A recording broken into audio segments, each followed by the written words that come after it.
I didn't like being watched all the time once I felt like I was starting to get it, because it's hard being under somebody's eye, and I know that, you feel like you're being tested, you feel like you're in the lab doing your skills test and somebody's going to dock you 50% if you do one thing wrong.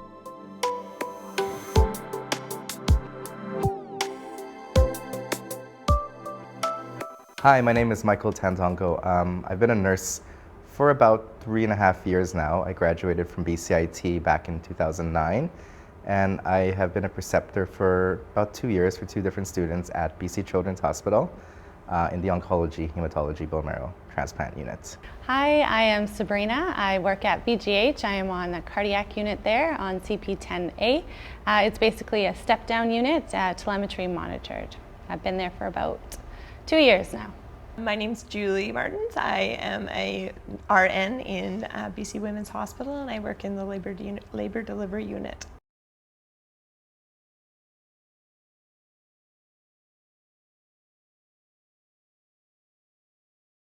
I like them to come to me with an eagerness to learn and just an open-mindedness, because especially in my area, it's a pretty specialized field, so I can't expect you to know everything or anything about our field. Just bring your basic knowledge that you've learned from nursing school. So for labor delivery, it's a specialty area for sure, and having a background knowledge is kind of essential coming to the preceptorship, because it's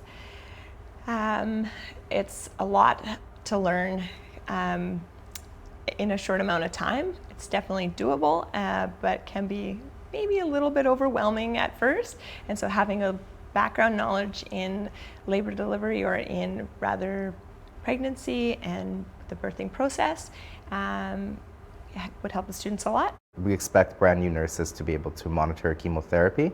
We wouldn't expect you to hang the medication, because you need certification to do that, but we do expect you to monitor and to know what side effects to look for. We expect you to do blood work from a central line care, to do the dressing change, to do the full assessment, and everything that you learn in nursing school comes back. We do chest tubes, we even do peritoneal tubes, and we do everything. We do lots of narcotics, lots of CMIs, which are continuous morphine infusions. I think talking to both your preceptor and talking to your instructor can help with the sense of being overwhelmed with the just vast amount of learning that you're doing. Taking it a day at a time. Don't have the expectation that you're going to be perfect right off the start, because you're not going to be, and that's okay. You're here to learn. That's the purpose of being in the hospital with us one-on-one. Not being overconfident, I think, helps. I hear that's a large complaint from some of my colleagues is having overconfident students who think that they really know more than they do, or being super over defensive about things as well. You're starting your preceptorship and you're full of nerves and you've got a ton of anxiety. My advice, I guess, would be, well, one, it's probably not going to be as bad as you think. It's the unknown that's scary, and honestly, I think just try and put those nerves aside, get through that first shift. I'd spend that first shift really learning the unit, ask a lot of questions, find out who the members of the team are, because that's another big one, is who do I turn to right now? There's all these faces and I don't know who has what title. Just ask a lot of questions, make yourself known on the unit, introduce yourself to everybody. You are a team at the end of the day, and I think once you incorporate yourself into that team, the anxiety will go away, because everyone knows who you are and they know what your role is, and you know what theirs are. Being honest with your preceptor, they're there to help you. That's their job at the end of the day. No one's out to be judging you. We all want to see you succeed. So I think you need to be the most important role in that happening. So just try your best to recognize what you need out of this, and be open with your preceptor. I managed to cope by talking through sometimes with my preceptor. The one was not as approachable, so I didn't feel like, but I had other nurses that I worked with that I could talk to at that hospital, because I was a student nurse there, so I was pretty familiar with some of the nurses. So if I, wasn't sure about something and I didn't feel like I could approach, that preceptor, then I would ask somebody, anybody, or just maybe talk to them about how I was feeling and get a little bit of encouragement back, which was nice and always helped.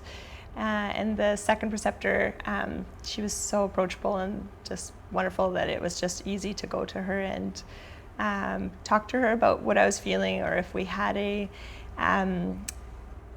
crazy delivery where things went wrong. She was really great about sitting down afterwards and debriefing with me and saying, hey, that was insane.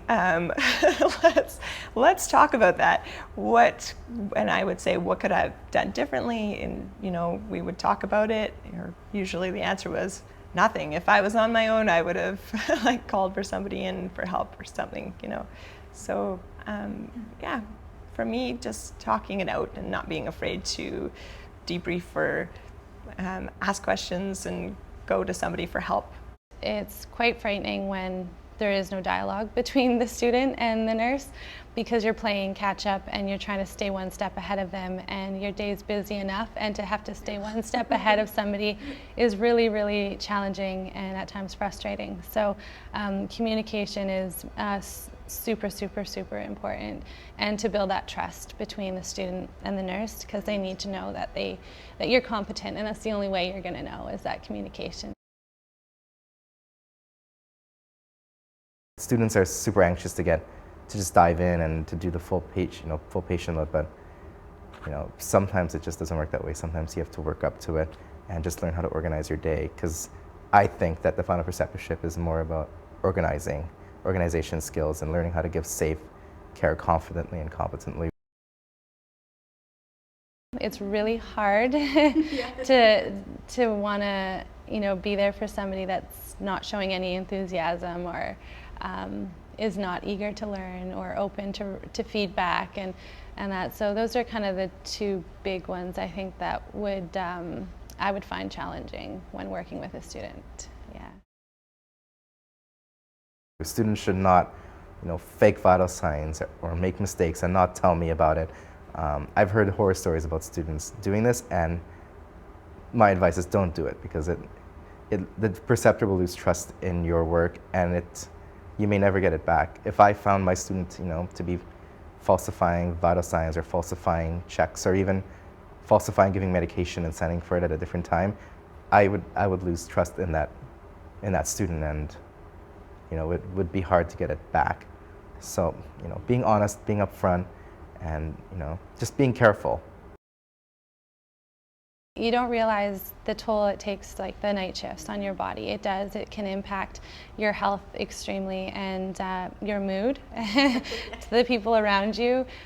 So finding what you need to do, keeping yourself healthy, getting the sleep, doing what you need to do. Everyone has a different method, but as a student you need to just kind of try them all and see what works for you. Shift work for the first time as a student can be challenging. Days shifts are okay because you're used to working days, but night shifts can be very hard on your body, especially when you have to work 2 or 3 in a row. It can be pretty intense, and it's just learning how to cope with that. Take time for yourself after the shifts, get lots of sleep, hang out with your friends, hang out with your significant other. Make time for yourself and just relax on your time off. Don't make work your life. You need to have your hobbies and do things you enjoy, for sure, because it's long shifts and exhausting. Yeah.